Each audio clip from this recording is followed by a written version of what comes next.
ce webinaire.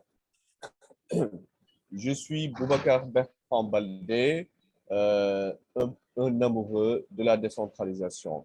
Et j'ai avec moi pour ce webinaire M. Abdoulaye Doumbia, qui est chef de division suivi évaluation à l'Agence de développement local, et notre doyen, notre ami, M. El Hadj Malick Diop, secrétaire général du conseil départemental de Tivaouane, qui est, il faut le rappeler, une des collectivités pilotes du projet récolte et redevabilité de la collectivité territoriale, et qui est le prétexte, donc le projet récolte qui est le prétexte de ce webinaire. Et pour rappel, Récolte est un projet porté par un consortium dont l'ex-Africa, le débat numérique national de la jeunesse, Goethe Institute et l'association JIDER. Il s'agit d'une solution civic tech offerte aux collectivités territoriales afin, et comme nous l'avons dit tout de suite, de contribuer à leur modernisation par une gouvernance participative. Et pour ce projet, nous avons deux collectivités pilotes, la commune de Yoff et le conseil départemental de Tivaouane. Je profite de cette tribune d'abord pour souhaiter un bon Ramadan. C'est vrai que nous arrivons bientôt à la moitié. Bon Ramadan à toutes et à tous. Mais également, au nom du projet Récolte et à tous les collègues, nous souhaitons un joyeux anniversaire à El Hadj Malick Diop, qui hier, pendant que le Sénégal fêtait son 63e anniversaire de l'accession à la souveraineté internationale, lui également fêtait son anniversaire. Le hasard n'existe pas, comme dirait l'autre. Donc, joyeux anniversaire El Hadj Malick Diop. Alors, les travaux vont se passer de la manière suivante. D'abord, M. El Hadj Malick Diop va prendre la parole pour un maximum de 10 minutes. Et après, nous passerons la parole à Abdoulaye Doumbia. Mais entre les deux, bien sûr, je prendrai la parole, modérée. Et pour rappel également, nous avions prévu d'avoir le micro ouvert. Ah voilà. Nous avions prévu d'avoir Madame Dabo d'Africtiviste qui s'est excusée également de son indisponibilité. Donc, c'était un panel à 3, mais nous allons gérer. Alors, les échanges vont d'abord se passer en français et ensuite, nous allons, au moment des questions-réponses, revenir rapidement sur le résumé en Wolof et prendre les questions, les contributions du public. Nous en avons jusqu'à 13 heures maximum. Donc, je vais rappeler rapidement de quoi il s'agit. Comme nous l'avons dit, il s'agit d'un webinaire sur la modernisation des collectivités territoriales et mobilisation des ressources. Parlant de mobilisation des collectivités, on peut rapidement faire le lien avec le PAMA, le programme d'appui à la modernisation de l'administration, initié à la faveur de la mise en œuvre du PSE, donc Sénégal émergent, et qui est porté par le BOS, Bureau d'opérationnalisation du PSE. Et ce programme, le PAMA, on pourrait dire, englobe également la modernisation des collectivités territoriales. Et vous conviendrez avec moi qu'on ne peut pas... Micro ouvert. Très bien. Alors, modernisation des collectivités s'accommode avec la mission des collectivités territoriales telle que prévue à l'article 3 de l'acte 3 de la décentralisation et qui, en substance, consacre la mission des collectivités comme une mission de conception, de programmation et de mise en œuvre des actions de développement qui peuvent être sociales, environnementales et économiques, mais qui ont un intérêt local. Donc, cette mission ne peut bien sûr être réalisée sans une modernisation. Et cette modernisation, on va voir tout à l'heure avec les échanges, devra permettre ou devra faciliter la mobilisation des ressources, qui est un peu, il faut le dire, le ventre mou des collectivités territoriales. Plusieurs leviers. Je pense que M. Doumbia et M. Diop vont revenir sur ça, sur les possibilités d'intercommunalité, de coopération décentralisée, certainement, de l'approche du développement économique local. Alors, sans plus tarder, je passe la parole au maire, donc au SG. Rappelons, il fut maire de Tivaouane, à M. le secrétaire général du conseil départemental de Tivaouane, El Hadj Malick Diop. Vous avez la parole, SG, pour un maximum de 10 minutes. SG, vous avez la parole.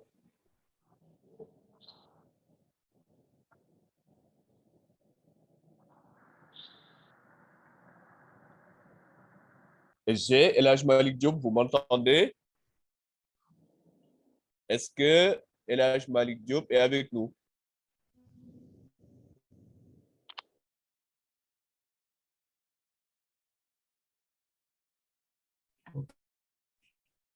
Allô? Oui, SG, on vous entend. Vous avez la parole. Merci bien, Boubacar. C'est un plaisir de partager avec vous ce webinaire. Je salue l'ensemble de tous ceux qui sont intéressés par cette problématique et qui nous écoutent à travers le monde. Je salue M. Doumbia, donc mon co-animateur de ce webinaire, et saluer aussi la pertinence de la thématique, donc modernisation des collectivités territoriales et mobilisation des ressources. Je pense que facilement, du point de vue analytique, on peut arrimer la modernisation des collectivités à la mobilisation des ressources, d'autant que pour la mobilisation, en fait, dans la modernisation, aujourd'hui, il y a le numérique et qu'on est tous convaincus que le numérique améliore la qualité du service public et que la collectivité locale fournit des services publics. Je voudrais juste m'interroger d'abord sur l'arrivage de la modernisation et la mobilisation des ressources, tout en évitant un traitement aseptisé de la question, ne s'appuyant que sur des arguments économiques, tout en négligeant les dimensions historiques, politiques et institutionnelles. Nous parlons des collectivités locales, donc nous sommes en plein dans la décentralisation. La décentralisation, comme nous le savons tous, est un processus qui est long et qui est progressif. La décentralisation se nourrit de ses propres expériences, raison pour laquelle tout le monde s'accorde à dire que la décentralisation est évolutive. Et aujourd'hui, il y a un vrai souci sur l'enjeu de la mise en œuvre de la décentralisation. C'est un véritable souci. Et cette question, ou cette problématique, a fait l'objet de beaucoup d'ouvrages et beaucoup de publications. Et beaucoup d'ouvrages, beaucoup de publications, il y a eu des sommets mondiaux pour traiter la question de la décentralisation financière. Et j'ai plaisir à annoncer que dans quelques jours, il y aura à Ouagadougou une réunion de prévalidation d'un livre blanc sur la décentralisation financière qui concerne les 8 États de l'espace UEMOA. Et suite à cela, il y aura une rencontre à Tivaouane pour un peu finaliser le processus de validation. Donc, je disais que pour la décentralisation, elle se nourrit de ses propres expériences. La décentralisation, d'abord, sur les 3 termes. Long, parce qu'on ne se résout pas du jour au lendemain à régler les questions qui touchent globalement et d'une façon holistique la décentralisation. J'ai un professeur, Bernard Lafont, de l'Université de Fribourg, qui me disait que nous sommes dans le temps des 3 T. Le premier T est relatif à tâche, le deuxième T, c'est temps, et le troisième T, c'est périmètre. Donc, il y a des variations et la progressivité dans la répartition des tâches parce que la situation actuelle n'est pas figée. Il y a les progrès techniques, il y a les changements de mentalité et il y a la facilité de la communication. Mais juste pour dire que sur ce plan, sur la modernisation, et je salue ce que l'EC Africa avec le consortium sont en train de faire à Tivaouane et à Yoff pour nous faire entrer de plein pied dans la modernisation. Mais je vais en revenir parce que je vais aborder mon dada. Quand on dit réussir la décentralisation aujourd'hui, tout le monde s'accorde à dire, les spécialistes, les experts et les experts et les cadres territoriaux ont fini de démontrer que pour réussir la décentralisation, il faut réussir la décentralisation financière. Donc, sur la mobilisation des ressources. Pour la mobilisation des ressources, il suffit d'être un peu transversal, tout en restant holistique. En premier lieu, il faut parler des piliers de la décentralisation financière, de la mobilisation des ressources. D'abord, il y a les ressources propres des collectivités territoriales. Sur les ressources propres, beaucoup d'études ont montré qu'il faut élargir l'assiette fiscale. Il faut amener la collectivité aujourd'hui à disposer de son potentiel fiscal. Donc, il faut approcher le maximum le potentiel fiscal de la collectivité. Mais surtout, il faut amener le citoyen à être au cœur de ce dispositif. Il a été démontré que dans les pays les plus décentralisés, c'est le citoyen qui est le principal bailleur du fonctionnement de la collectivité ou bien des investissements de la collectivité. En quoi faisant? En s'acquittant de ses impôts et de ses taxes. Mais pour payer l'impôt et pour payer les taxes, il faut comprendre ce que c'est que l'impôt, ce que c'est que la taxe. Il faut comprendre que c'est une contrepartie.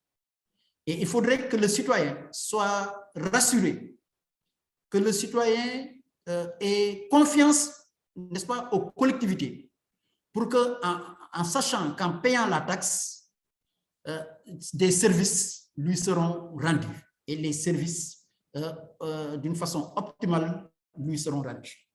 Et aujourd'hui, la question principale, c'est comment réserver le gap qu'il y a entre les missions et responsabilités des collectivités territoriales et les moyens mis à la disposition des collectivités territoriales un peu pour exercer ses missions et ses responsabilités. Il y a un gap énorme, Boubacar. Il y a un gap énorme entre les responsabilités, les missions et les moyens financiers, les moyens techniques dont dispose la collectivité. Et ce gap-là est devenu un trou très béant. Et je pense que régler la question de la décentralisation aujourd'hui, c'est un peu travailler à amoindrir ce gap entre les missions, les responsabilités et les moyens dont dispose la collectivité territoriale. Ça, c'est le premier point, c'est sur les ressources propres. Le deuxième pilier de la mobilisation, ça touche les transferts de l'État. L'État a fini de constitutionnaliser la décentralisation et les collectivités locales, en reconnaissant que, et dans la Constitution, en reconnaissant que la collectivité locale est une personne morale. en reconnaissant que la collectivité locale aujourd'hui dispose d'une liberté, d'une libre administration. La collectivité locale dispose d'une autonomie financière. Et ça s'est constitutionnalisé. Et même plus large, on le retrouve dans les 8 constitutions des 8 pays membres de l'UEMOA. Troisième point, c'est après le transfert, parce que l'État a transféré des compétences aux collectivités. Des compétences sur la santé, sur l'éducation, ce sont les 9 compétences. Et ce transfert de compétences devrait être accompagné d'un transfert concomitant de moyens. Mais il n'a jamais été question, en tout cas au Sénégal, d'évaluer le coût des compétences transférées, des coûts de transférence des compétences transférées, ce que l'État donne en responsabilité et ce que l'État donne d'une manière en fait financière pour accompagner, n'est-ce pas, les collectivités dans cette mission que l'État a déléguée aux collectivités locales. Généralement, on disait, nous, quand on était maire, au niveau de l'association des maires, que l'État nous a transféré les problèmes, n'est-ce pas? Mais je pense que, et je vais en revenir, il y a une évolution dans ce sens-là. Et le troisième pilier, c'est la coopération.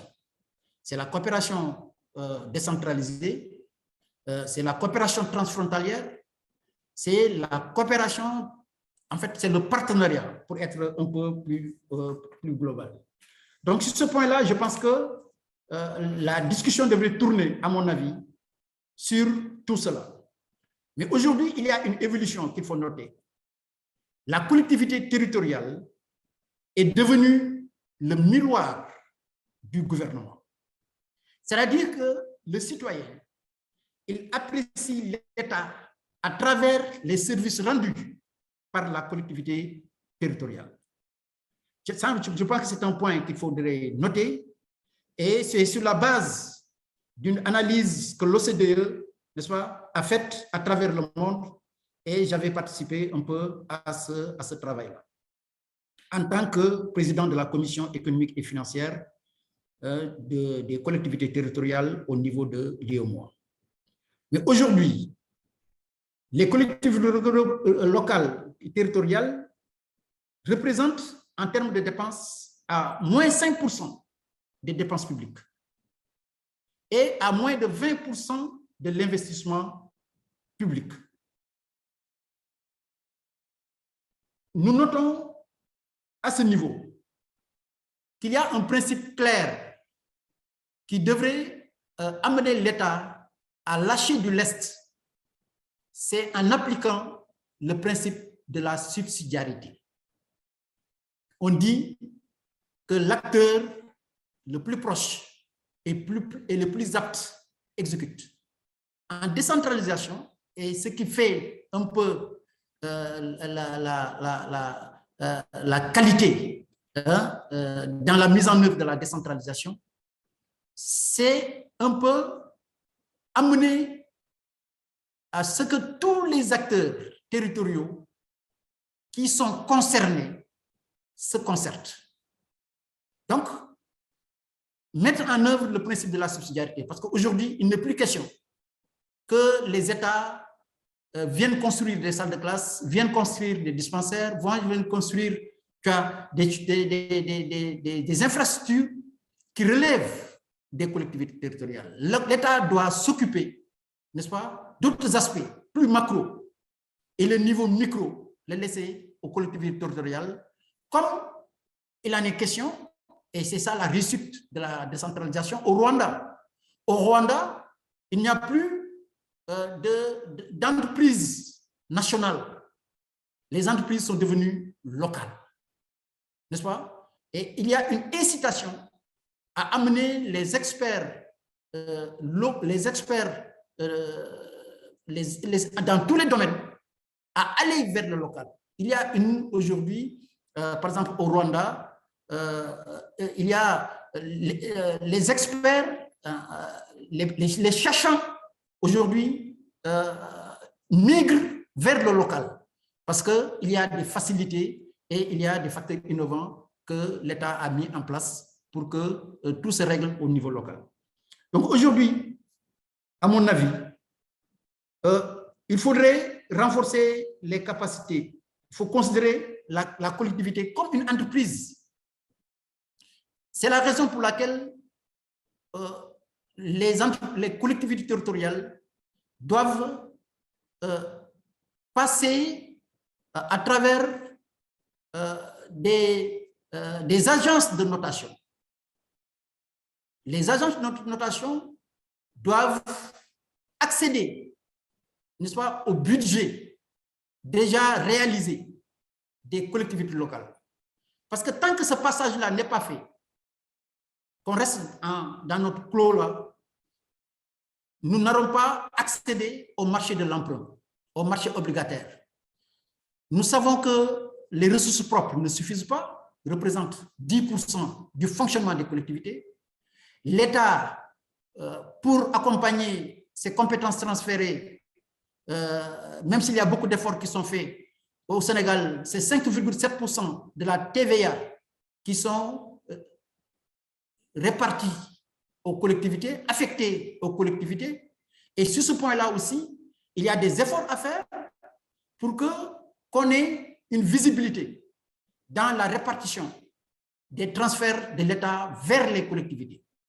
Et cette visibilité ne peut se faire qu'à travers en fait, une formule, n'est-ce pas, qui intègre, ou bien un modèle économique qui intègre la taille des populations, le niveau de pauvreté et surtout la distance de la collectivité par rapport à Dakar ou par rapport en fait au centre urbain. Donc, il faut un modèle qui permet de distribuer.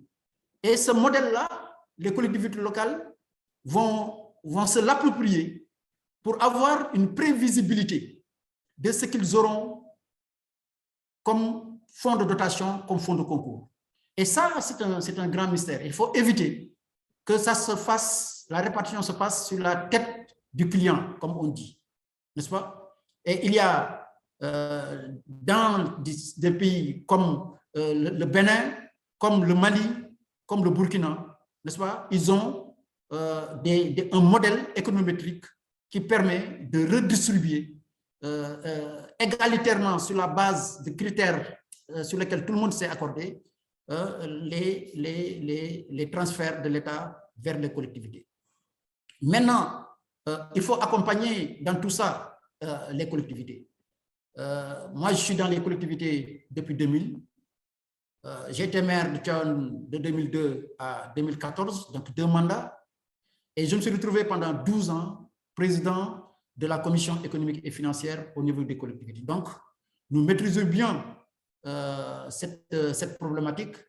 Aujourd'hui, la nouveauté, c'est que les collectivités locales doivent faire un effort à digitaliser leur territoire, à faire du citoyen, n'est-ce pas, un citoyen qui participe à l'élaboration des plans locaux de développement, qui propose des projets ou des idées de projets, mais tout cela, ça ne peut se faire qu'à travers le numérique. Il faut digitaliser, il faut nous dougsi, il faut nous amko, et ainsi de suite. Et je pense que c'est fondamental.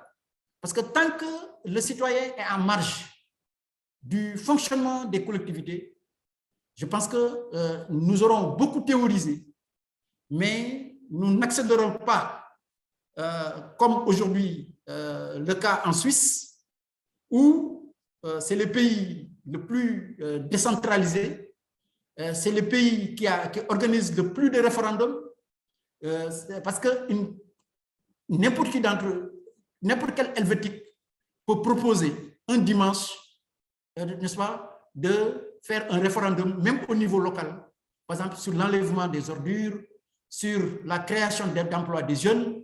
Par exemple, vous prenez le cas de Tivaouane, un département qui regorge de potentialités minières, agricoles, pastorales, mais où le taux de chômage est extrêmement élevé, Parce que tout simplement, on peut dire que les entreprises minières extractives qui sont et qui exploitent le potentiel minier du département n'associent pas les collectivités territoriales, n'associent pas le département, n'est-ce pas, qui devrait être, n'est-ce pas, au cœur, n'est-ce pas, et le lien entre l'entreprise et les populations. Donc, le problème des collectivités, c'est le manque de capacité administrative, technique et stratégique. Et c'est probablement l'un des clés les plus épineux les défis les plus épineux de la décentralisation. Le renforcement des capacités, il y a le chevauchement des responsabilités entre les niveaux d'administration et un défi majeur des systèmes décentralisés. Il y a ce que j'appelle toujours le manque de clarté dans la responsabilité dans la répartition des responsabilités. Et nous savons tous que ce manque de clarté dans la répartition des responsabilités accroît le coût de fourniture des services et d'élaboration des politiques. Donc, vous l'avez dit, monsieur le modérateur, la dimension budgétaire est le maillon faible, voire le chaînon manquant de la décentralisation. Mettons le citoyen au cœur du dispositif,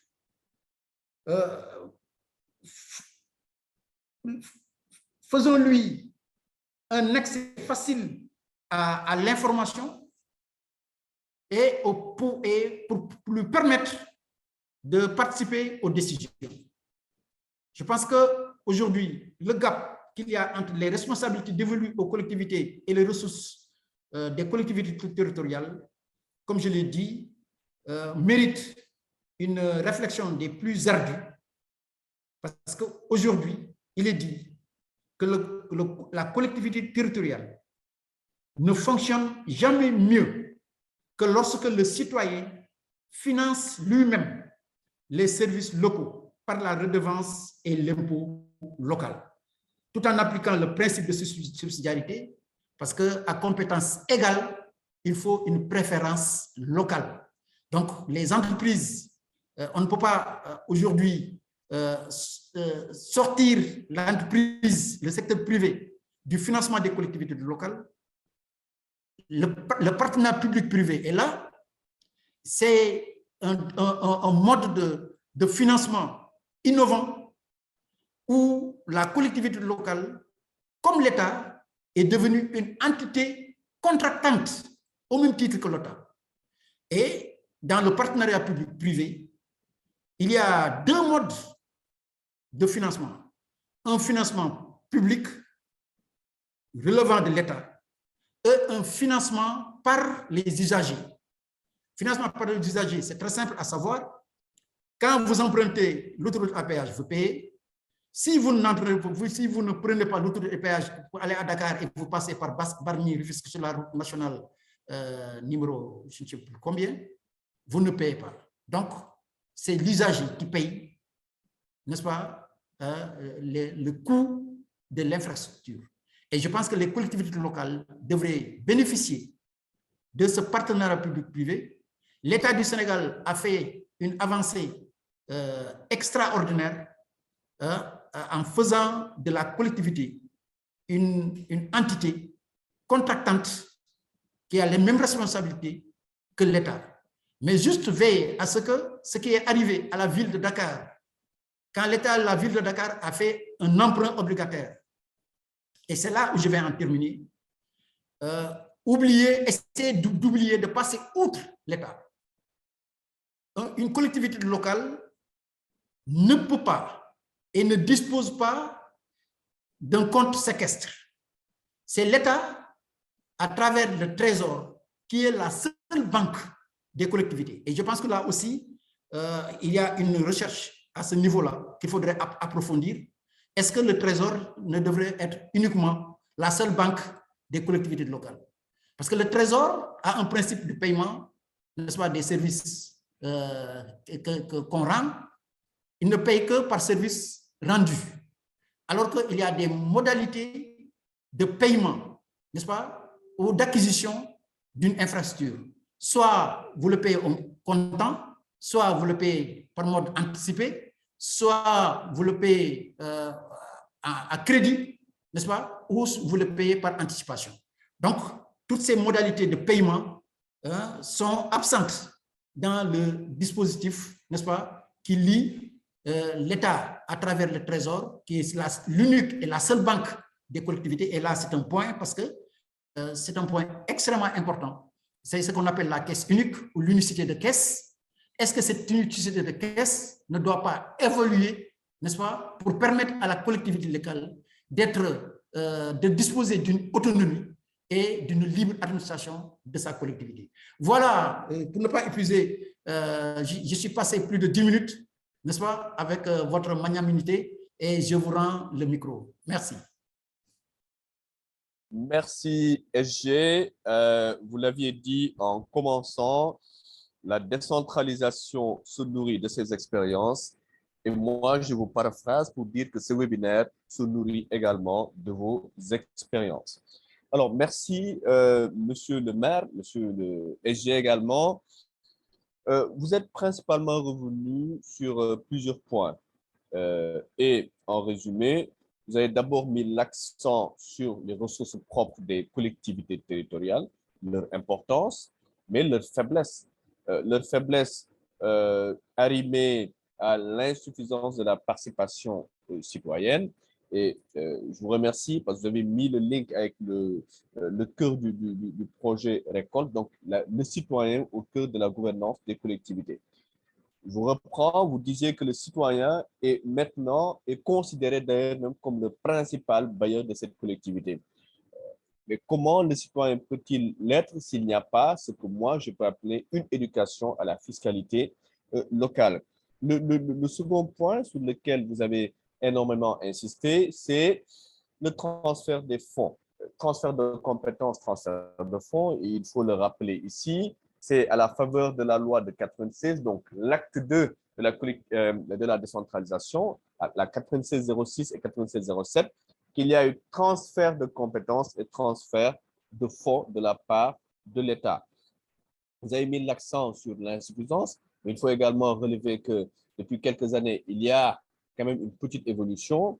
Et vous avez également insisté sur le fait qu'il n'y a pas une évaluation des responsabilités des collectivités par rapport au fonds. C'est comme si on devait exiger aux collectivités ce qu'on peut appeler une gestion axée sur les résultats. Certainement, M. Doumbia va revenir sur ça tout à l'heure, rappelant par exemple le PACASEN qui, pour vous accompagner, met à votre obligation, à votre charge, qu'on peut appeler les CMO, les conditions minimales obligatoires. Vous êtes également revenu sur, c'est votre troisième intervention, troisième axe de votre intervention, sur la coopération décentralisée, la coopération transfrontalière. Bref, vous avez parlé de partenariat. Et oui, la solidarité entre les collectivités ou entre collectivités et État ou collectivités, organismes publics ou privés de développement est prévue par la loi, mais à la fin de votre propos, vous avez également insisté sur le renforcement des capacités du personnel des collectivités territoriales. En revenant bien sûr sur la mise en œuvre du principe de subsidiarité, et cela nous rappelle la célèbre boutade du président sénégalais Abdou Diouf, moins d'État, mieux d'État. Et en faisant du benchmarking, vous êtes revenu sur l'exemple rwandais. Le Rwanda, ce n'est pas seulement du marketing à l'international, c'est également du marketing territorial, en insistant sur l'investissement local avec une forte incitation de l'État en direction des investisseurs pour qu'ils puissent mettre l'investissement au niveau local. Et vous avez également donné quelques recommandations, parmi lesquelles digitaliser le territoire. Et c'est heureux que le projet Récolte soit déjà dans cette perspective, ainsi que le conseil départemental de Tivaouane avec le PISA et d'autres initiatives. Et je pense que l'ADL va revenir sur ça, la digitalisation du territoire, avec e-territoire, avec d'autres belles initiatives de l'ADL et de l'État du Sénégal. Vous avez également, par le biais du benchmarking, évoqué ou encouragé le référendum local, comme cela se fait en Suisse. Et je pense que c'est une excellente chose, cela rejoint la digitalisation du territoire et cela renforce la participation citoyenne ou la gouvernance participative et inclusive. Vous avez enfin mis l'accent sur l'importance du partenariat, le partenariat financier, en donnant l'exemple du PPP, du partenariat public-privé. Et tout cela pour dire que, je vous cite, le citoyen apprécie l'État à travers les collectivités territoriales. Et justement, nous parlons de l'État et la collectivité étant un démembrement de l'État, mais il y a d'autres institutions qui représentent l'État et parmi lesquelles ADL, l'Agence de développement local, représentée aujourd'hui par M. Doumbia, responsable de division suivi évaluation, qui va également nous entretenir sur cette belle thématique de la modernisation des collectivités territoriales et mobilisation des ressources. Et en attendant, on va revenir plus tard sur la question de M. Aïdara, Charmetian Aïdara, qui vous demande est-ce que vous pouvez revenir sur la contribution économique locale et son impact sur l'économie locale. Un véritable sujet. La SEL, est-ce que la SEL valeur ajoutée a un impact sur l'économie locale? Une question que l'on garde tout à l'heure à la fin de l'intervention de M. Doumbia. M. Doumbia, vous avez la parole. Oui, bonjour. Bonjour tout le monde. Oui, bonjour. Ça serait extrêmement difficile de faire une présentation après monsieur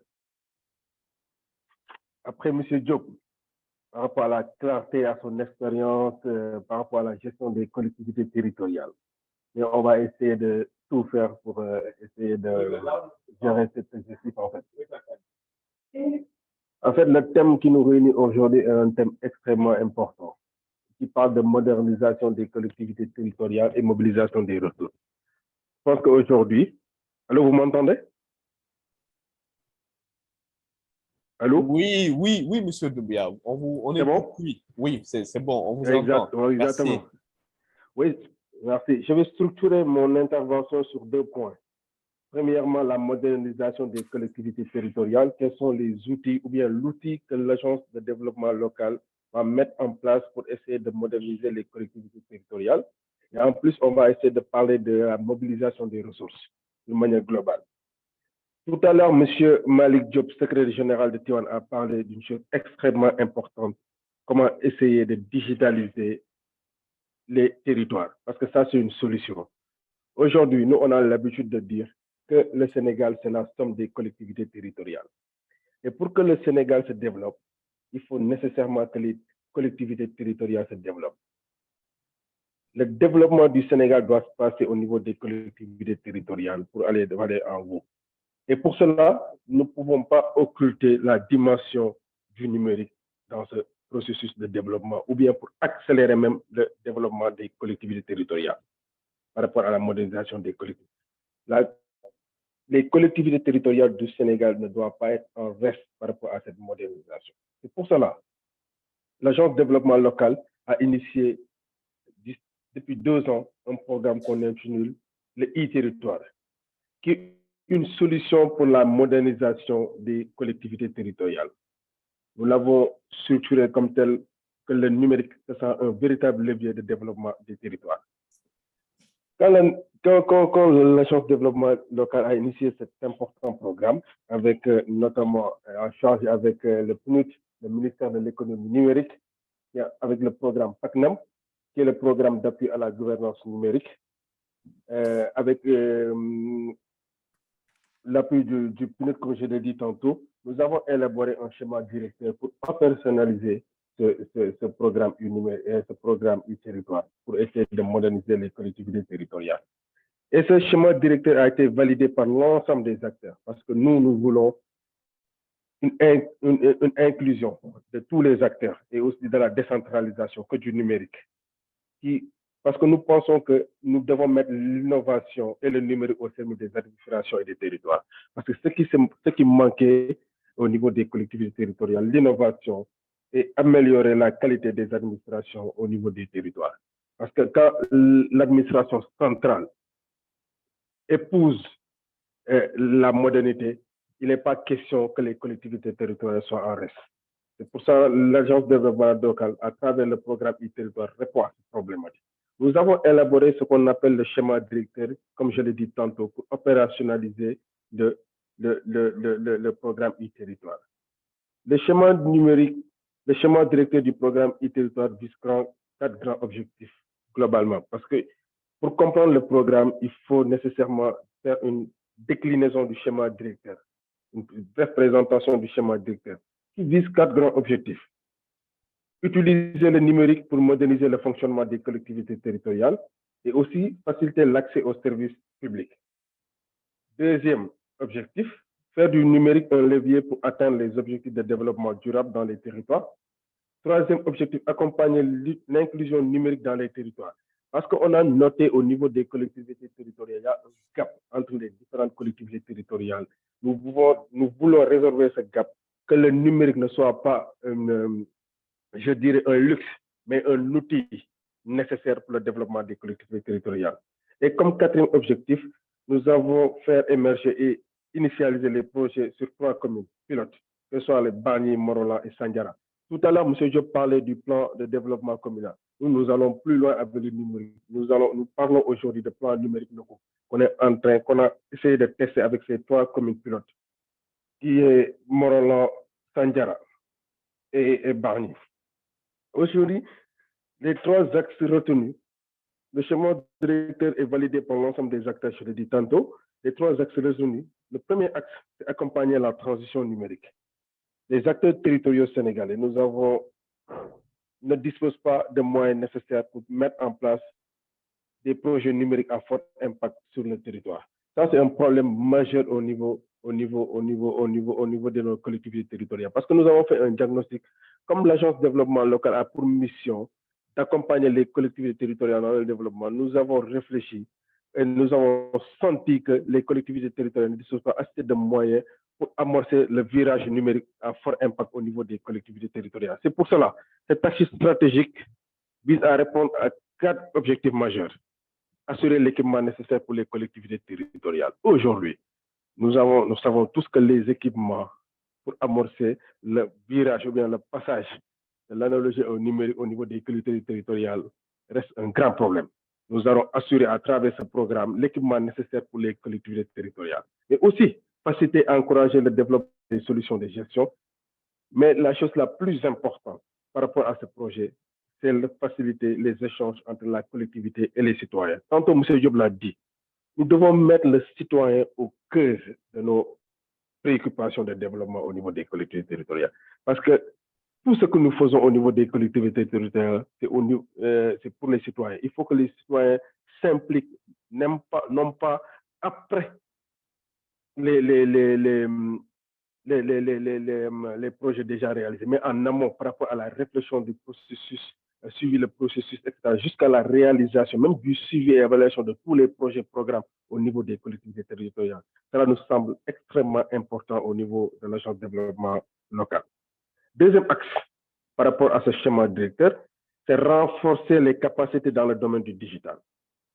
Et pour cela, nous allons développer des compétences numériques des différentes personnes œuvrant pour les collectivités territoriales. C'est pour cela qu'on va mettre en avant des ambassadeurs du numérique dans toutes les collectivités territoriales. Et cela, dans les plus brefs délais, c'est l'eau d'ambassadeurs pour impulser, dynamiser et renforcer les capacités des collectivités territoriales, ou bien des citoyens même, pour prendre en charge le numérique au sein de leurs collectivités territoriales. Deuxième axe, c'est permettre aux populations les plus éloignées du numérique de saisir les outils numériques, c'est-à-dire de résorber, voire de supprimer le gap qu'il y a entre les différentes collectivités territoriales, que ce soit les collectivités territoriales urbaines ne sont pas en avance par rapport aux collectivités territoriales entre guillemets dites rurales.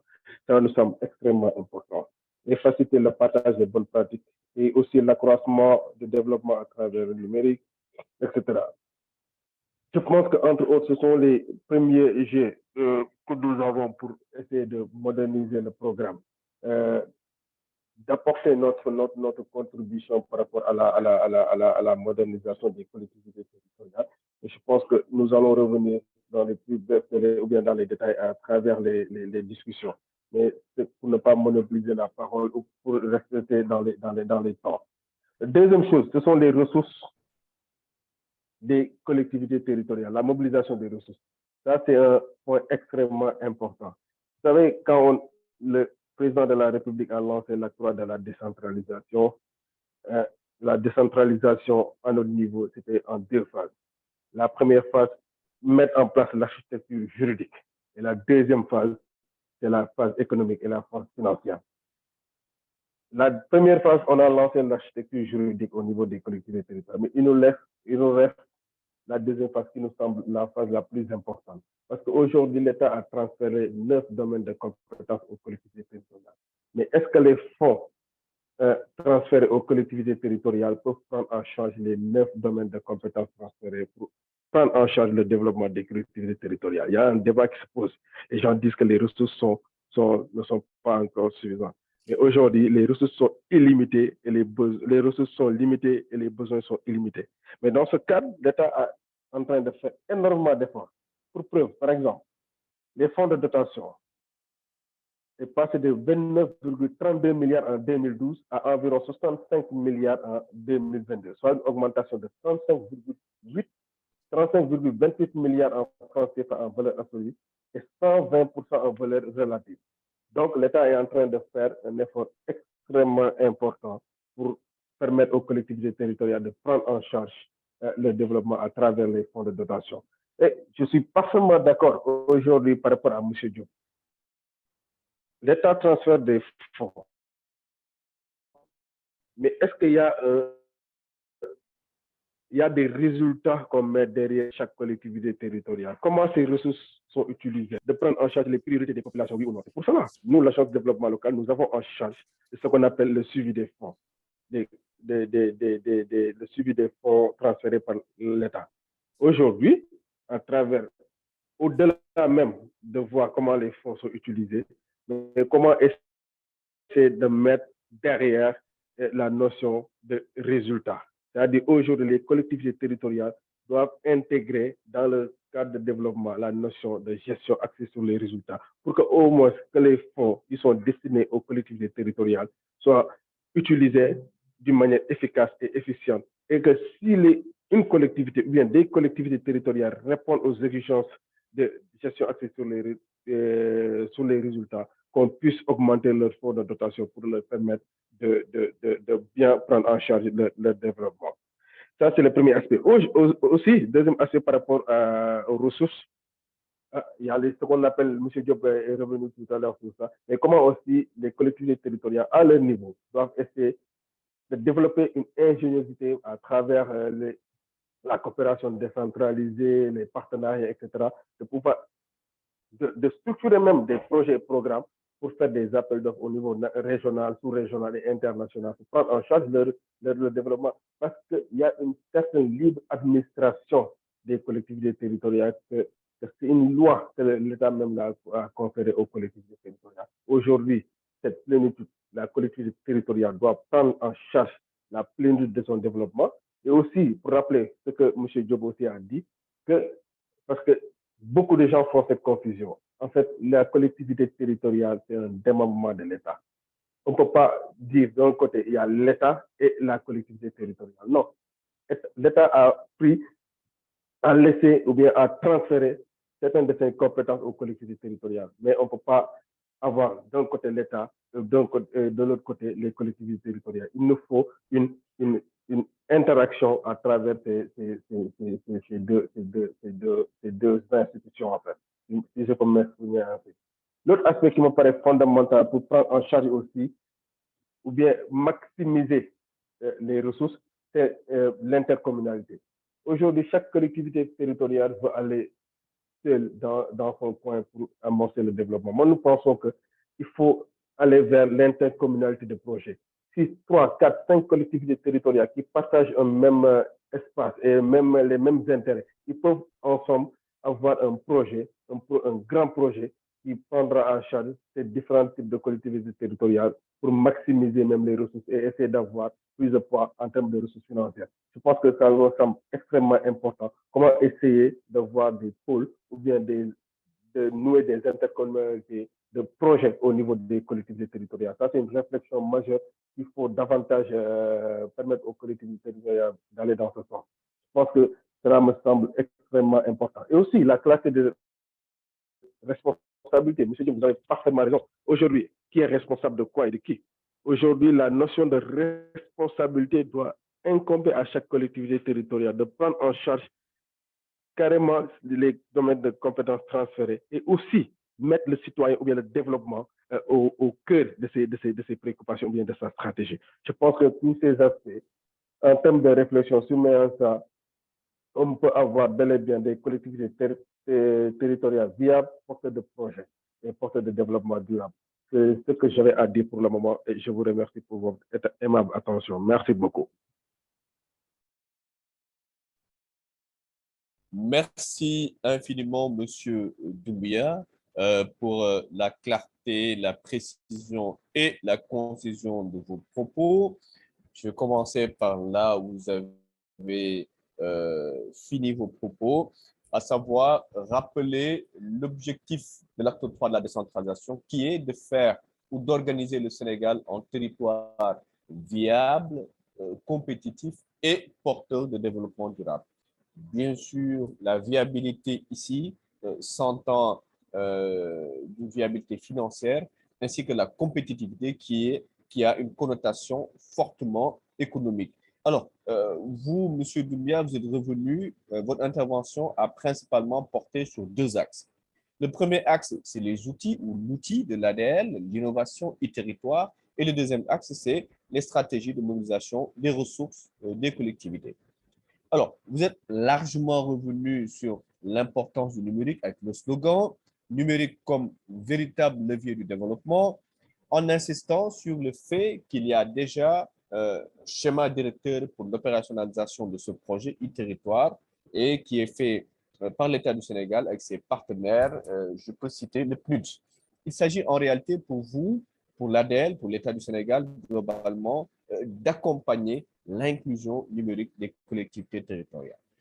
Et vous avez donné l'exemple de plusieurs projets pilotes, parmi lesquels les plans numériques locaux qui sont en train d'être implémentés à Sandiara, à Bargny et dans une autre collectivité. Ça m'a échappé. Vous avez également mis l'accent sur trois principaux axes.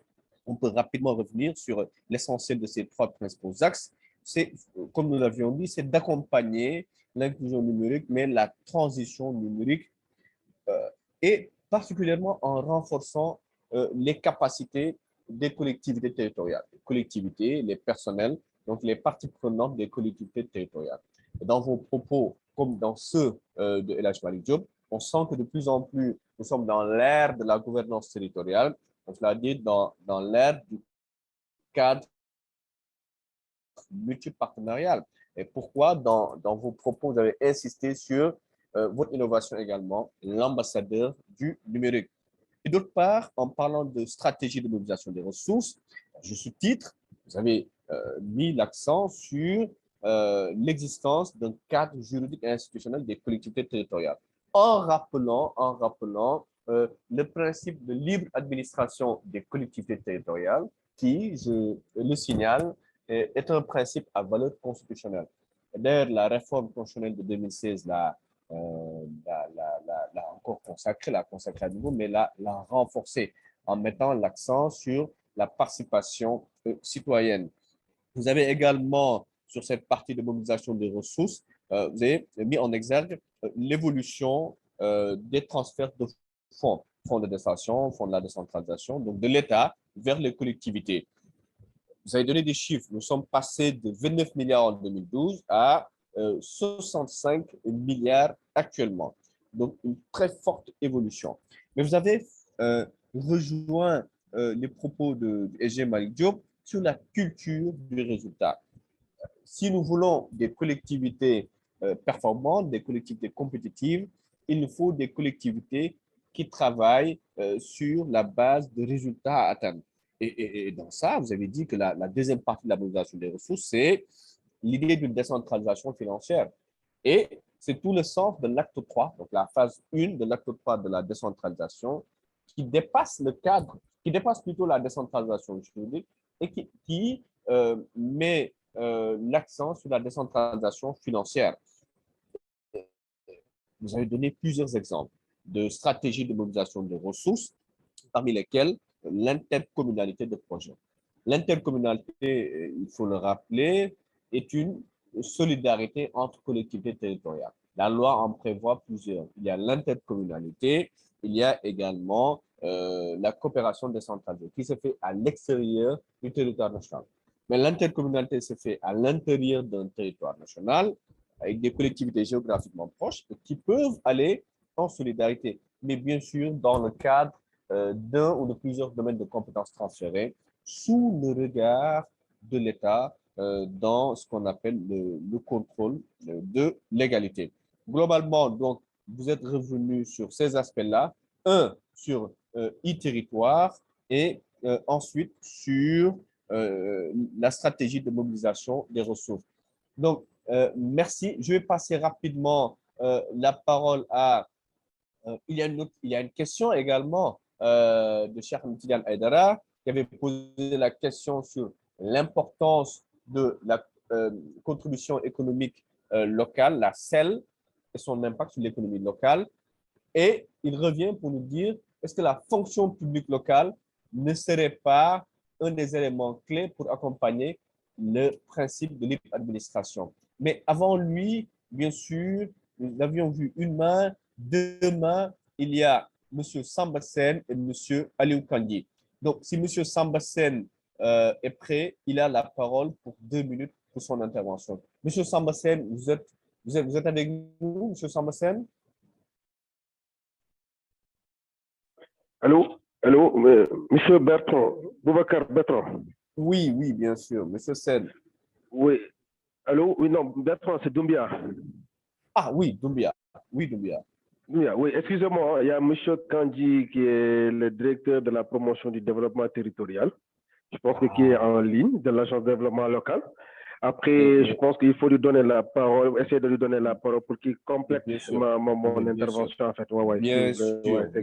Bien sûr. Parce que c'est une valeur, c'est une ressource extrêmement importante des collectivités territoriales d'une manière globale par rapport au développement des collectivités territoriales. Bien sûr, merci. Monsieur Kandi, beaucoup. Merci. Monsieur Kandi, vous avez la parole. Monsieur Kandi. Merci beaucoup, Monsieur Baldé. Je m'excuse d'être en retard parce que j'étais pris quelque part pour vraiment des contraintes de service. Je voudrais vraiment vous remercier de nous avoir conviés à cette importante réunion à la suite de mon collègue Doumbia. Je voudrais simplement ajouter quelques aspects. Bon, je n'ai pas suivi sa présentation, son intervention, malheureusement, mais d'après la synthèse que j'ai suivie de M. Baldé, je crois qu'il a vraiment embrassé large. Je voudrais juste ajouter un élément relatif, ou 2 éléments, un relatif à l'intercommunalité, l'interterritorialité. Vous l'avez si bien dit, nous sommes en train de travailler dans ce sens parce que le constat, je crois que certainement il a partagé avec vous, c'est qu'il y a eu un guichet à travers le PACASEN. Malheureusement, ce guichet n'a pas été exploité depuis peut-être 2-3 années. Pourquoi? Il faut interroger, disons, les activités ou en tout cas le niveau d'information des collectivités territoriales.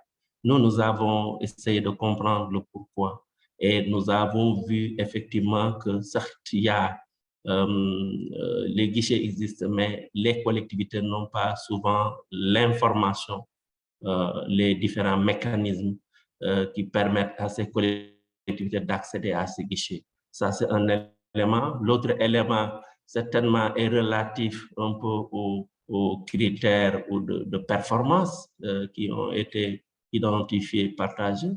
Le plus souvent, les collectivités ne satisfassent pas ces critères de performance.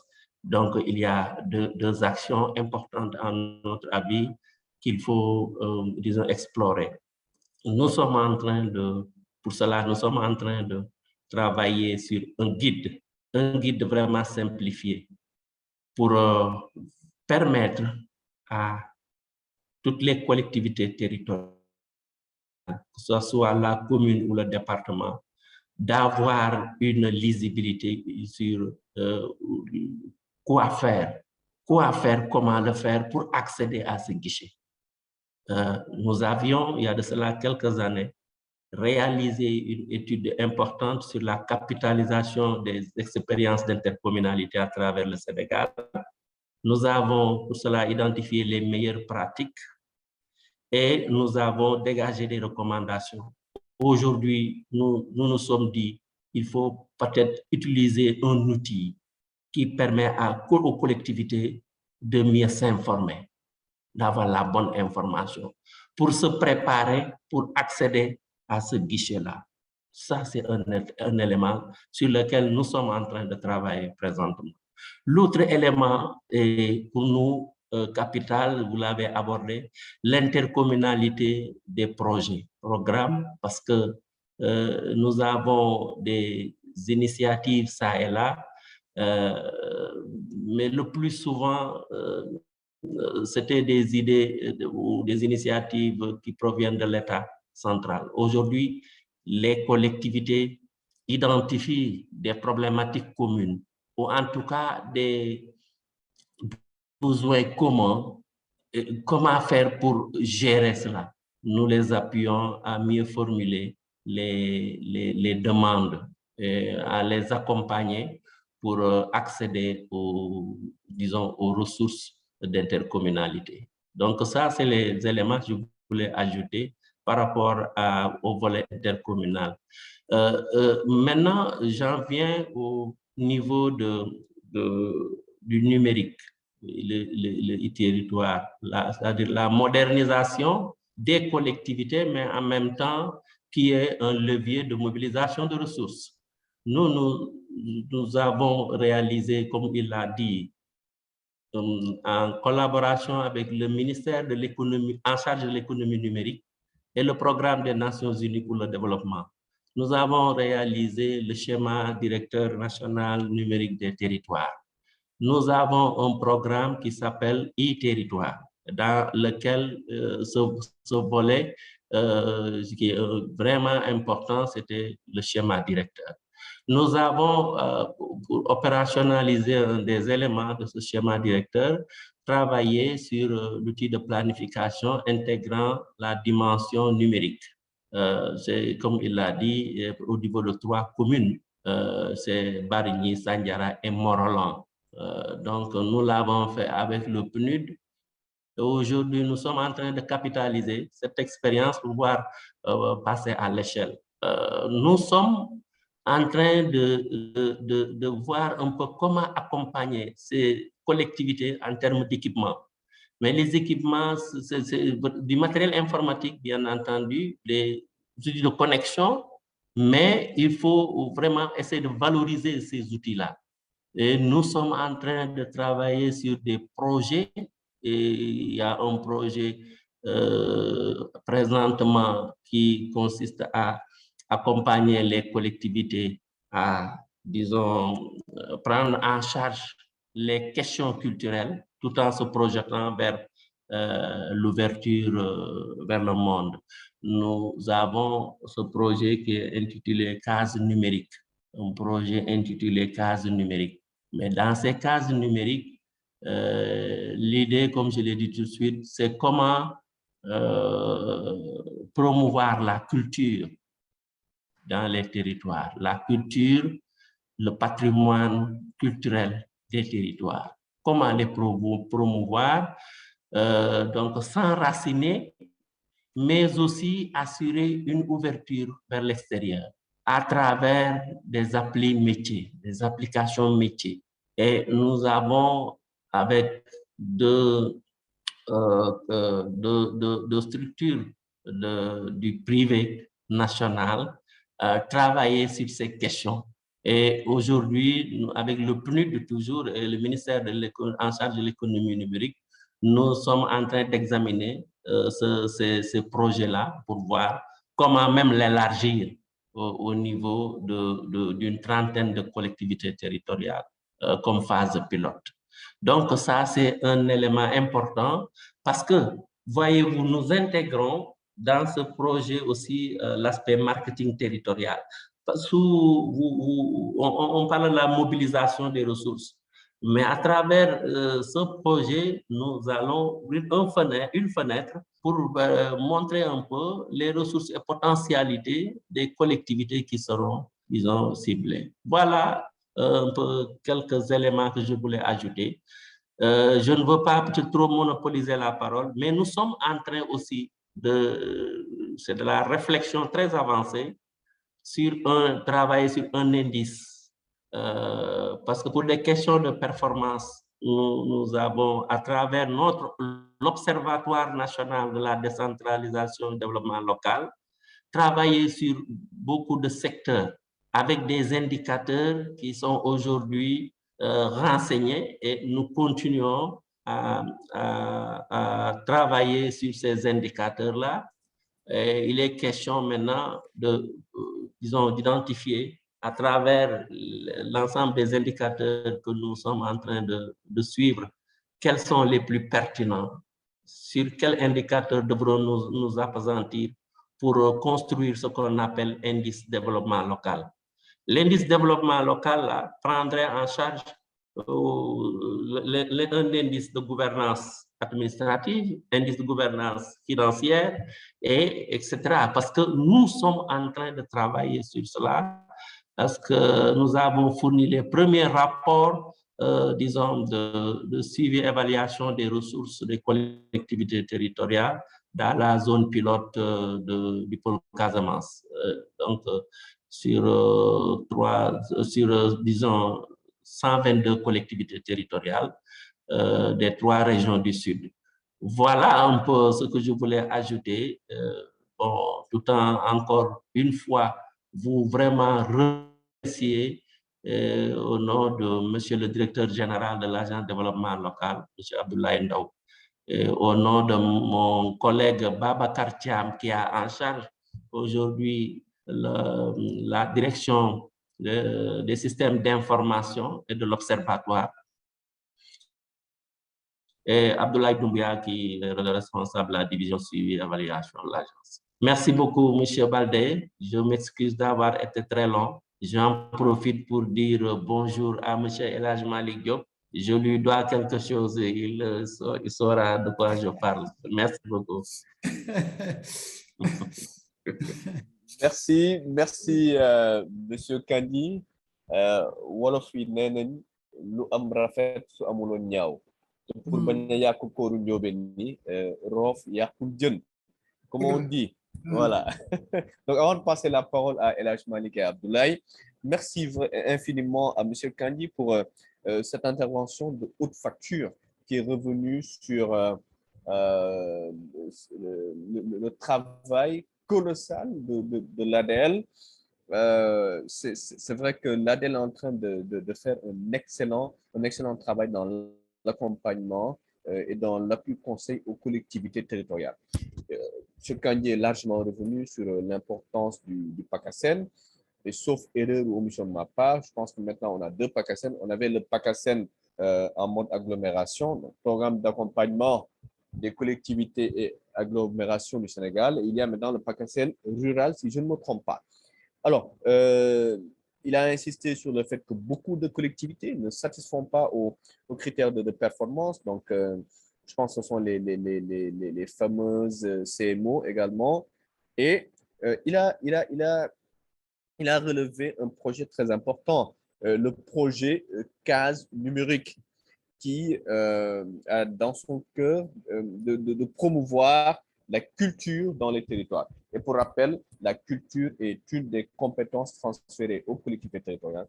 Et il a insisté, revenu sur l'aspect intercommunalité et comme outil ou instrument, si vous voulez, de mobilisation des ressources, revenu sur une stratégie de marketing territorial. Donc, tout ceci pour dire que oui, les collectivités territoriales, bon, il a posé un problème d'accès à l'information des collectivités. Maintenant, est-ce que ce sont les collectivités qui ne savent pas s'informer ou qui ne peuvent pas s'informer ou est-ce que l'information n'est pas disponible? C'est un large débat qui dépasse carrément le cadre du webinaire. Mais à mon avis, je pense que les collectivités également doivent fondamentalement faire beaucoup d'efforts dans l'accès à l'information, mais également dans la diversification des stratégies de mobilisation de ressources. On a parlé d'attractivité territoriale, le marketing territorial, qui est un excellent outil de mobilisation de ressources. Et tout revient toujours à ce qu'on avait dit dans nos propos liminaires, l'importance du capital humain, dans les collectivités territoriales. Alors, avant de donner la parole à Fouad El Hadj Malick Diop, vous êtes libre. Si même M. Kandji nous suit, il est libre également de répondre aux questions. On prend d'abord M. Sen, Samba Sen. Est-ce qu'il est avec nous, M. Sen? M. Samba Sen, est-ce qu'il est avec nous? Il ne nous entend pas. M. Mamadou Mansour Diop. Mamadou Mansour Diop, êtes-vous avec nous?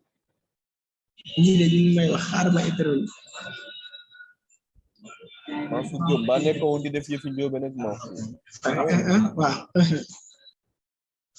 Allô. Allô. Bonjour. Ouais, bonjour, monsieur Diop. Vous avez la parole. Oui, merci beaucoup. Merci beaucoup de m'avoir donné la parole.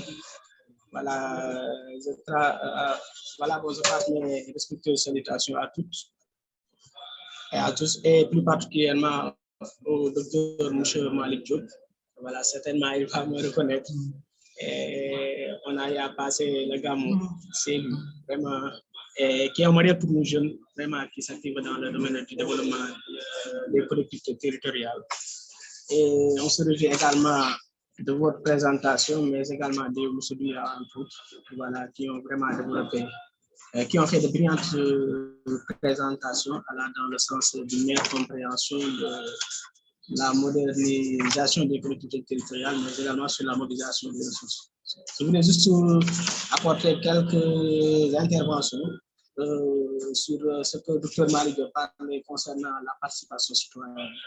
Voilà, parce que vraiment, le modérateur a évoqué une phrase qui m'a beaucoup frappé lorsque vous disiez que aujourd'hui, le citoyen est le principal bailleur de la collectivité territoriale. Voilà, c'est quelque chose vraiment qu'on doit essayer de mettre en œuvre, en essayant de trouver les bases moyennes à prendre. Et là, je pense que ce serait l'occasion de mettre davantage l'accent sur la communication territoriale. Parce que le constat qu'il est facile de faire au niveau de nos collectivités territoriales et que c'est souvent la communication qui fait défaut. Et du coup, ce qu'on note, c'est qu'il y a une rupture de confiance entre les administrés et les autorités. Maintenant, il y a nécessité de rétablir ce qu'on appelle cette confiance afin que les citoyens parviennent bien évidemment à bien jouer le rôle de participation pour le développement des collectivités territoriales. Certes, les citoyens participent tant au plan politique avec le fait de choisir leur maire, au plan, par exemple, de la citoyenneté souvent. On note les activités des citoyenneté, les CCR qu'on organise, mais au plan financier, c'est ça qui manque. C'est-à-dire les citoyens, on doit les inciter à une meilleure contribution au plan financier. Et là, je pense qu'avec le numérique, ça pourra apporter beaucoup de choses en essayer de voir comment vous essayez de mettre l'accent sur la participation financière numérique, c'est-à-dire afin de permettre aux citoyens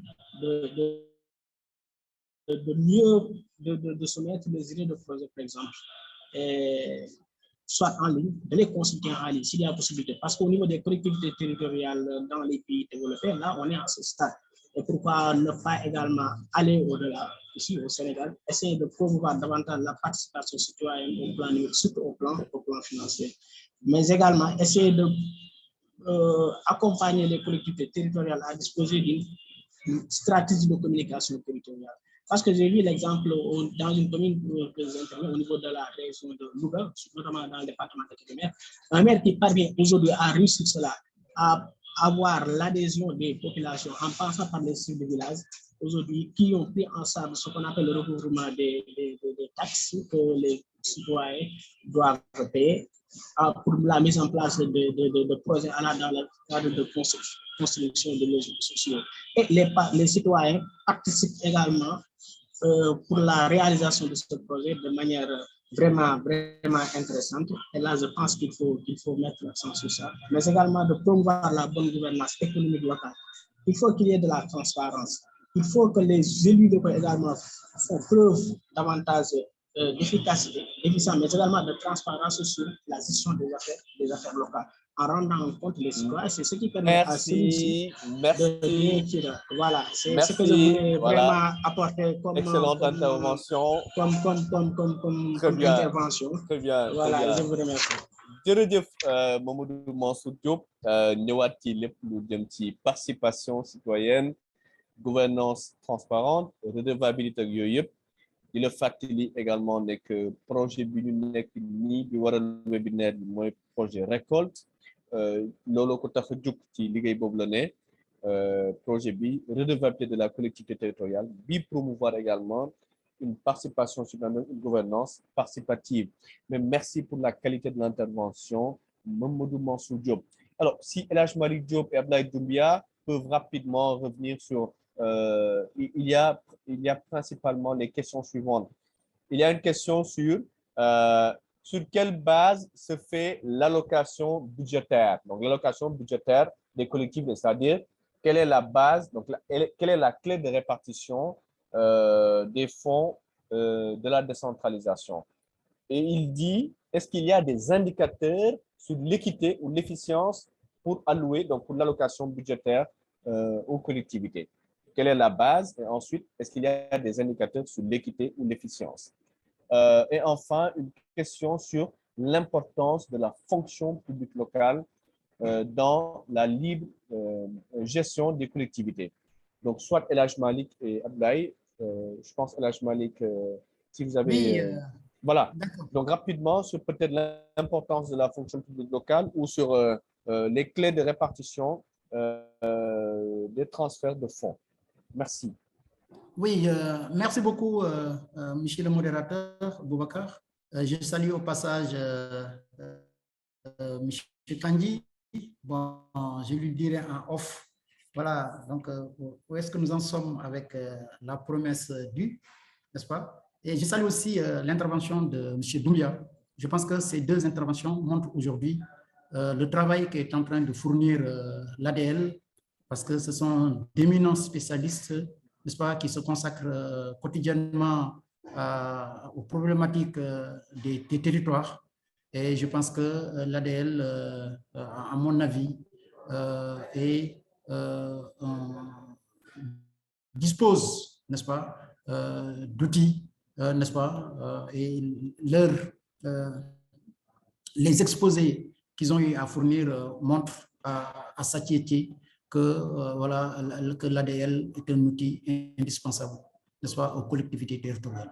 Saluer aussi l'intervention de Mansour Diop, qui est un jeune frère, un passionné de la décentralisation et un militant du développement local. Donc, il est lui aussi sur la bonne voie. Mais je reviens, Boubacar, sur le point où M. Doumbia a beaucoup insisté. Il a rappelé que la collectivité territoriale est un démembrement de l'État. Et je pense que pour que les gens comprennent mieux, il faudrait qu'ils sachent que l'État supplée la collectivité territoriale dans toute défaillance qui entrave son bon fonctionnement. Donc, c'est largement suffisant pour comprendre aujourd'hui que rien ne peut se faire en dehors de l'État. L'État nous donne les moyens, l'État nous assure une fonction publique locale, n'est-ce pas? Et aujourd'hui, c'est heureux que après vraiment de longues années d'échanges avec l'État, nous sommes arrivés un peu à stabiliser en fait, cette fonction publique locale. Parce que sans une fonction publique dédiée aux collectivités locales, je pense que nous n'allons pas y arriver. Hein? Ça me semble extrêmement important. Parce que la décentralisation, comme on dit, elle est tributaire de comment elle est mise en œuvre. Et dans sa mise en œuvre, n'est-ce pas, les fonctionnaires publics locaux, n'est-ce pas, doivent jouer un rôle extrêmement essentiel. Dès l'instant qu'aujourd'hui, il y a un canevas, n'est-ce pas, un canevas de responsabilité, n'est-ce pas, qui guide ou bien qui structure, n'est-ce pas, le bon fonctionnement des collectivités territoriales. Donc, ce pense-là est important. Moi, je pense aussi suffisamment qu'il faut amener l'État à contractualiser avec les collectivités territoriales. C'est important de contractualiser. Aujourd'hui, il y a l'État contractualisé sur la base d'un contrat de performance. Il faudrait que, par exemple, vous prenez le département de Tivaouane, très riche en potentialité minière, agricole, voilà, et halieutique, n'est-ce pas, où l'État, n'est-ce pas, devrait contractualiser avec le département pour lui fixer des objectifs à atteindre, comment enrôler les talibés, comment enrôler dans les CMU la couverture maladie universelle, n'est-ce pas, un certain nombre, n'est-ce pas, d'élèves du secondaire, par exemple, sur la promotion féminine, sur l'accès au financement des femmes, sur l'économie sociale solidaire, qu'est-ce que la collectivité peut amener. Mais tout ça, je pense que quand on le formalise sous forme de contrat et que l'État signe ce contrat-là avec la collectivité territoriale, arrivé à date échue, on pourra évaluer valablement la collectivité territoriale. Mais je voudrais aussi que nous nous rappelions qu'il y a en 2019 qu'il y avait le Covid-19. Et ce Covid-19, à mon avis, a été un point extrêmement positif dans le développement municipal. Positif parce que ça nous a amené à ce que les collectivités locales ont appelé à un certain moment un dépassement de fonctions, n'est-ce pas? Parce qu'il fallait que les collectivités locales, n'est-ce pas, participent, n'est-ce pas, sur le financement, n'est-ce pas, des moyens et des outils mis pour lutter contre ce virus-là. Quelles sont les mesures qui ont été prises par les collectivités locales pour faire face à la pression fiscale? Et il y a eu ce que les économistes ont appelé un effet de ciseau. Un effet de ciseau parce que il y avait énormément de dépenses à faire et peu de recettes à recouvrir dans la période du Covid. Et ça, c'est important. Et je pense qu'aujourd'hui, on doit pouvoir analyser, n'est-ce pas, ce passage-là. Parce que ça, comme vous l'avez dit, monsieur le modérateur, la décentralisation est nourrie par ses propres expériences. Et l'expérience du Covid en matière de dépenses, hein, en matière de couverture des domaines, n'est-ce pas, en matière de recettes, n'est-ce pas, parce qu'il n'y avait pratiquement plus de recettes. On devait faire face à des dépenses. Et je salue vraiment la contribution de l'État, n'est-ce pas, qui a doté certaines collectivités locales de moyens pour leur permettre de lutter contre ce virus-là. Et je pense que nous, en tout cas, les praticiens de la décentralisation, nous, les militants de la décentralisation, nous, un peu, entre guillemets, qu'on appelle experts de la décentralisation, nous devons nous arrêter sur cette Covid-là pour voir aujourd'hui de positif ce qu'elle a attiré. Parce que les collectivités locales sont allées au-delà des compétences qui leur sont transférées. Ils sont allés au-delà, n'est-ce pas, des marges budgétaires qui leur sont affectées. Les collectivités locales ont agi sur leur budget sans que les instances, n'est-ce pas, conseil municipal, conseil départemental ne se réunissent. Donc, il y a eu beaucoup d'avancées sur ces aspects-là. Et je pense que nous devons tirer un peu les conséquences de cela.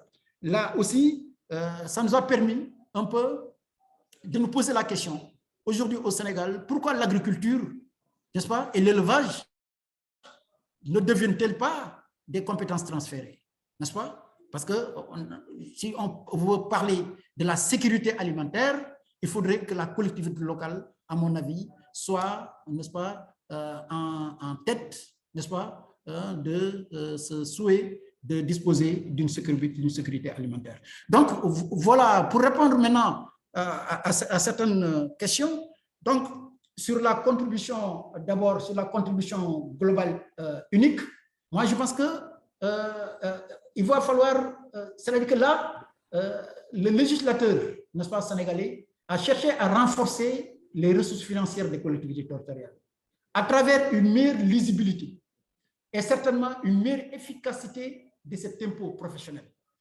N'oublions pas que la contribution globale, la contribution économique locale dépasse même le cadre de la patente. Parce que la patente, initialement, a toujours été la principale richesse des collectivités territoriales. Mais on s'est rendu compte que la patente est un impôt anti-économique. Tout simplement parce qu'elle est prélevée sur toute activité commerciale ou professionnelle qui s'exerce sur l'espace de la collectivité territoriale. Elle est due par toute personne qui exerce sur le territoire un commerce, une industrie, une profession, à l'exclusion de personnes exerçant des activités salariées au sens du Code du travail. Donc, si il y a un impôt qui est appliqué sur la patente, de ce point de vue, la patente peut être perçue comme anti-économique. Mais tout en étant anti-économique, pour certains en fait, juristes, moi je pense que la patente de tout le temps a été la principale richesse des collectivités. Maintenant, aujourd'hui, est-ce que la contribution économique locale a un impact positif tel que le donnait la patente?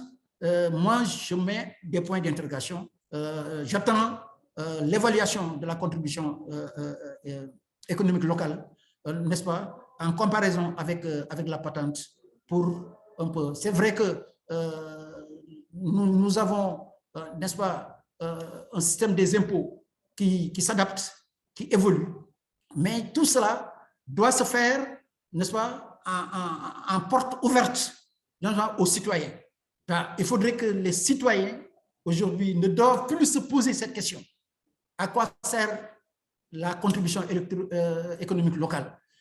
Nous, tout le monde, aujourd'hui, n'est-ce pas, devrait maîtriser cet aspect-là. Donc, l'administration financière doit aller vers les citoyens, n'est-ce pas? Il ne faudrait pas que les citoyens, là, en fait, les impôts et domaines soient l'apanage uniquement de sachants, n'est-ce pas, très particulier. À ce niveau-là, il faut beaucoup d'informations, il faut beaucoup de sensibilisation, il faut amener l'information vers le citoyen. Et tant que le citoyen ne financera pas les services rendus, ou bien la majorité des services rendus par les collectivités à travers l'impôt et à travers la taxe et à travers les redevances, je pense que notre décentralisation financière a encore de bons jours en fait, devant elle. Voilà, je vous rends l'antenne, n'est-ce pas, Boubacar, mais je pense qu'il faudrait qu'on tire les enseignements de la crise, n'est-ce pas, pour préparer financièrement à d'autres situations d'urgence et assurer la prestation durable des services publics dans la période de récession économique et budgétaire à venir. Parce que nous avons devant nous, et nous le vivons aujourd'hui, cette période de récession économique et budgétaire. Nous la vivons. Donc, nous devons disposer de suffisamment d'outils, n'est-ce pas, pour que le choc extérieur là n'ait pas un impact négatif, n'est-ce pas, sur le fonctionnement de nos collectivités. Voilà. Merci, SG, merci pour cette brillante intervention. Le webinaire a suscité énormément de questions. Je rappelle qu'on doit finir, qu'on devait finir à 13h. On va tout juste peut-être prendre une ou deux questions. Il y en a beaucoup.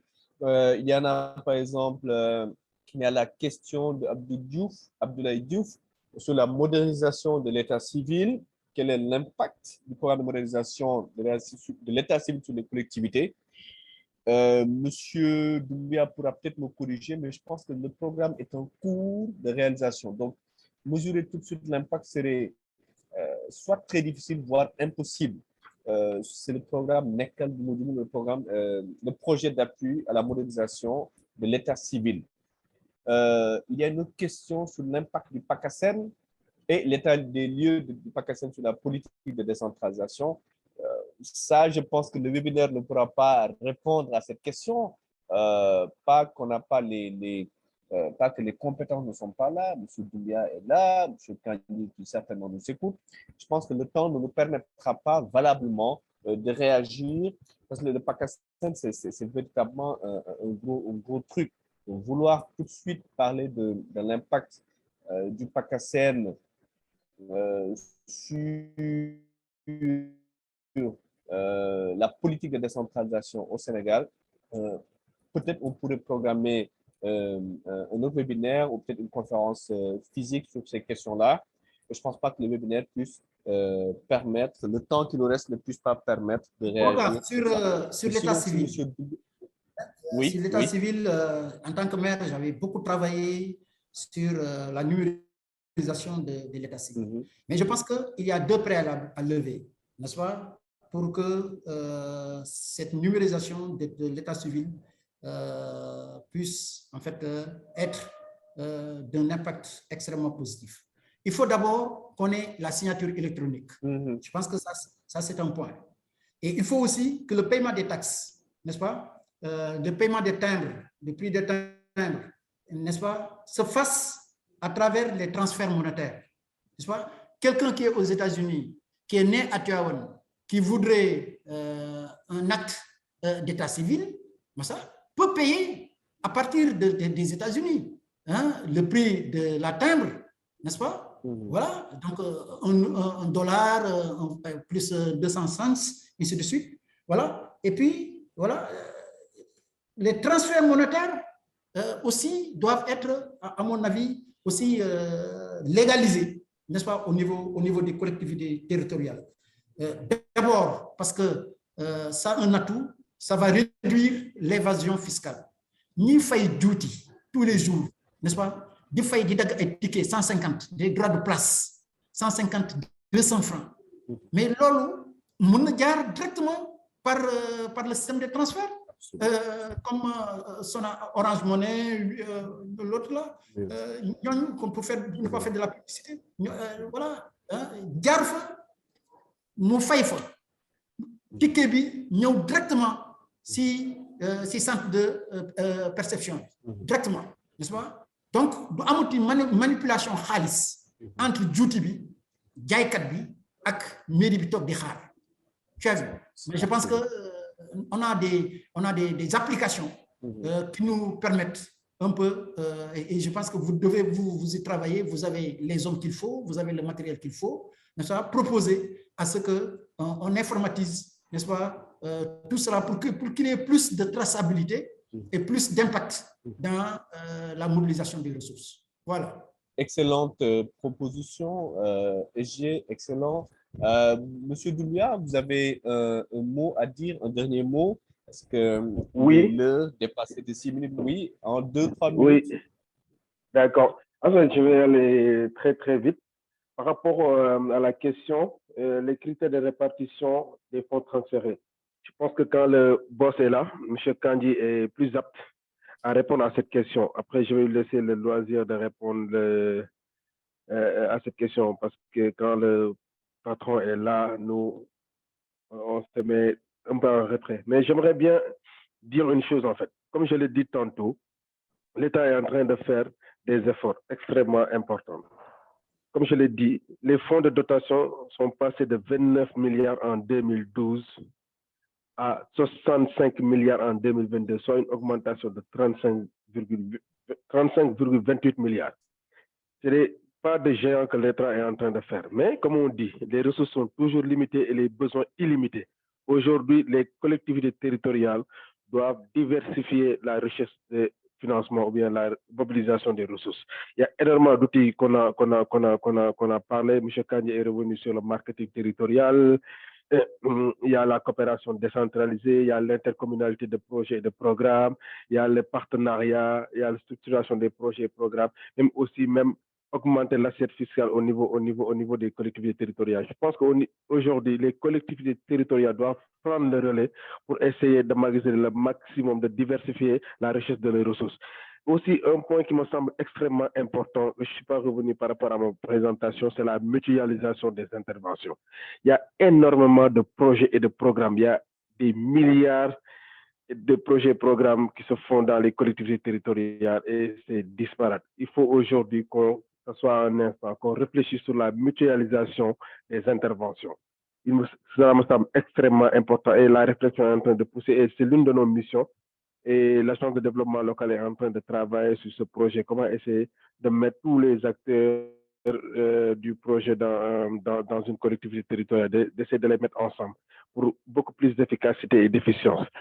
Aujourd'hui, d'autres réflexions qui me viennent en tête comme ça, il y a énormément de programmes et de projets qui ont des instances financières dans les collectivités territoriales et qui aussi essaient d'avoir un bilan, entre guillemets, au niveau des collectivités territoriales. Je peux prendre par exemple l'exemple du PUDC, Promoville, Piment, qui interviennent dans les collectivités territoriales. Aujourd'hui, par exemple, si une collectivité territoriale a des ressources financières pour réaliser par exemple, je ne sais pas, au niveau des compétences transférées, la santé, etc. Aujourd'hui, que Piment, par exemple, prend en charge des centres de santé, etc. Ça, c'est des ressources que l'État est en train d'injecter dans les collectivités territoriales. Aujourd'hui, est-ce qu'on ne doit pas comptabiliser ces différents projets et programmes dans les collectivités territoriales comme une augmentation de ressources ou bien une intervention supplémentaire de l'État au niveau des collectivités territoriales? Je pense que c'est ce que j'avais à dire. Il me faut les deux notions qui me semblent extrêmement importantes, c'est la diversification des ressources au niveau des collectivités territoriales et surtout la mutualisation des interventions. Et pour les critères de répartition, je pense que M. Kanye est beaucoup plus habilité à vous édifier sur les critères de répartition des fonds de transfert. Mais j'étais très heureux de faire partie de ce webinaire qui a pour thème modernisation des collectivités territoriales et mobilisation des ressources et la qualité des interventions de monsieur, que j'ai eu le plaisir d'entendre, monsieur le secrétaire général, monsieur Malik Diop. Et c'est un honneur et un privilège de partager le webinaire avec lui. Je pense que monsieur Baldé, c'est sur ces mots que je vous remercie énormément par rapport à cette invitation. Merci beaucoup. Merci, Monsieur Doumbia. Avant de conclure, est-ce que Monsieur Kanye, vous êtes avec nous? Oui, Monsieur Baldé, je suis là. Voilà, s'il vous plaît, en 2 minutes maximum, pouvez-vous rapidement revenir sur les critères, donc les clés de répartition des fonds de la décentralisation? Merci beaucoup, Monsieur Baldé. Oui, je vous renvoie déjà au décret 2018-1250 portant fixation des modalités d'allocation et les critères de répartition des fonds d'équipement des collectivités territoriales. Oui, vous savez, à travers ce décret, un principe important qui est le principe de l'équité territoriale est visé. Et le décret, en son article 3, spécifie clairement que l'équité territoriale vise à pallier les disparités entre collectivités territoriales. Ce principe s'applique au travers des indicateurs régulièrement calculés par l'ANSD et qui permettent de mesurer la population de chaque collectivité pour déterminer une allocation minimale par habitant. Ça, c'est un des sous-critères, le premier sous-critère. Le second, ou bien un indicateur bien entendu suivi, le second, c'est le taux de pauvreté, de façon à favoriser les collectivités territoriales les plus démunies. Et le troisième, c'est la densité de la population dans le but de favoriser les collectivités, les territoires ruraux en ciblant les communes comptant moins de 250 habitants au kilomètre carré. Voilà un peu les 3 éléments importants que je voulais partager. D'abord, la taille de population de la collectivité. Deuxièmement, le taux de pauvreté dans la collectivité. Et troisièmement, la densité de la population. Ce sont ces éléments qui permettent de déterminer un peu les critères d'allocation. Maintenant, venons-en aux allocations elles-mêmes. Quels sont les types d'allocations? Nous en avons 4. Vous avez l'allocation globale. Dans l'allocation globale, c'est un minimum comment dire, minimum de ressources affectées aux collectivités. Mais vous avez, par exemple, 60-70% de l'enveloppe globale qui est donc destinée à l'accompagnement des collectivités en tant que telles, en termes d'équipement.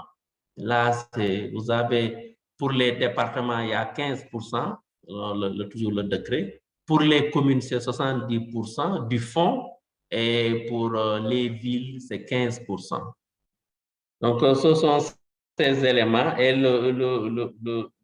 l'allocation spéciale, parce qu'il y en a, l'allocation spéciale représente 15% de l'enveloppe globale.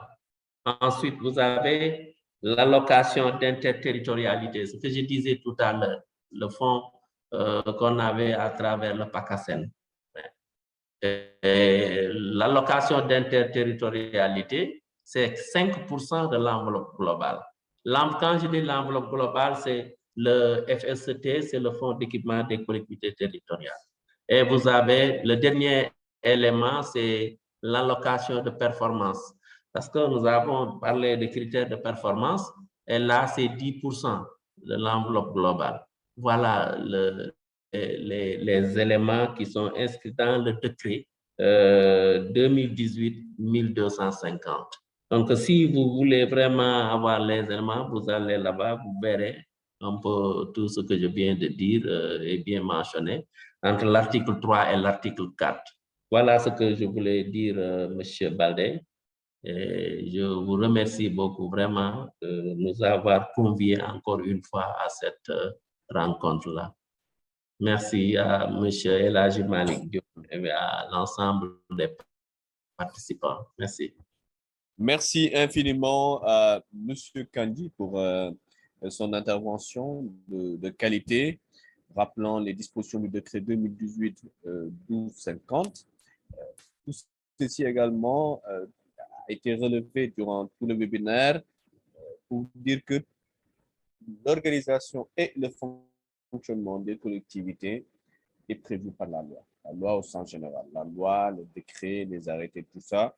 Donc, quand on parlait tout à l'heure d'information, il est important que au sein des collectivités territoriales, que cette information d'abord, je pense, puisse être maîtrisée, que le fonctionnement et l'organisation des collectivités est encadré par la loi, ce qui explique d'ailleurs qu'il y ait un contrôle de légalité des actes des collectivités. Et tout à l'heure, M. Doumbia a insisté sur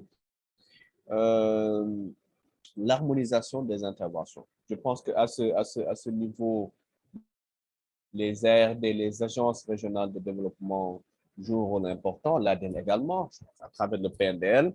Donc, il y a énormément d'efforts, il faut le dire, de l'État dans l'harmonisation des interventions. Mais comme je le disais tout à l'heure, en rappelant la fameuse boutade du président Diouf, moins d'État, mieux d'État, c'est-à-dire que la décentralisation, en fin de compte, c'est une responsabilisation des collectivités territoriales dans la mise en œuvre d'un processus de développement local. Le développement se fait et se fera à la base et par la base, donc avec les citoyens, vous l'avez tous dit, en insistant sur la participation citoyenne, mais je rappelle que la participation citoyenne n'est pas seulement comme nous autres citoyens le faisons avec la critique facile, c'est également la participation en termes de projets, en termes d'idées de projets qu'on peut soumettre aux collectivités territoriales. D'ailleurs, c'est ce que Récolte propose aux collectivités territoriales.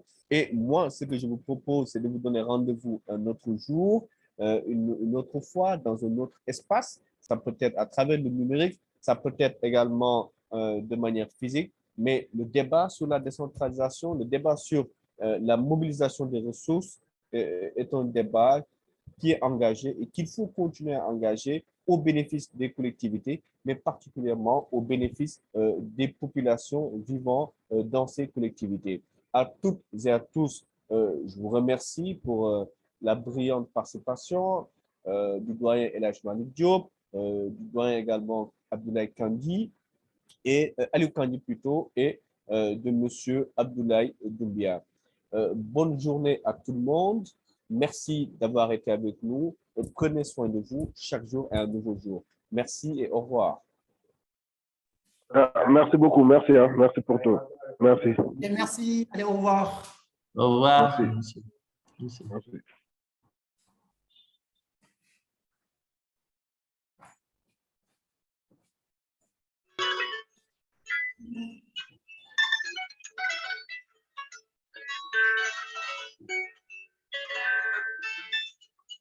Thank you.